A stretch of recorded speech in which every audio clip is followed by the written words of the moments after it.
আলবেনিয়ারও এরকম ভাবে আমাদের পর্যায়ক্রমে সাকসেস আসবে ইনশাআল্লাহ, এবং অল্প কিছুদিনের মধ্যে আলবেনিয়ারও বেশ কিছু ওয়ার্ক পারমিট প্রাপ্ত হতে যাচ্ছে ইনশাআল্লাহ, যেগুলো আসার জন্য অলরেডি টাইমলাইনে রয়েছে। দর্শক যারা আলবেনিয়া যাবেন, এই আলবেনিয়া দেশটি কিরকম এই বিষয়ে তো আগে জানা প্রয়োজন। তাহলে কোত্থেকে জানবো? একটি ভিডিওর প্রতিবেদন থেকে। আলবেনিয়া দক্ষিণ পূর্ব ইউরোপের বলকান উপদ্বীপের উত্তর পশ্চিম প্রান্তে অবস্থিত একটি রাষ্ট্র।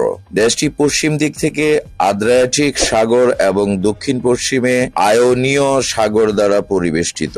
উপকূলীয় তটরেখার দৈর্ঘ্য 362 কিলোমিটার। দেশটির পূর্ণ সরকারি নাম আলবেনিয়া প্রজাতন্ত্র। আলবেনীয় ভাষায় দেশটির নাম স্পিপেরি, যার অর্থ ঈগলের দেশ। এর রাজধানী ও বৃহত্তম নগরীর নাম তিরানা। এখানে প্রায় 29 লক্ষ লোক বাস করে। দেশটির আয়তন 28,000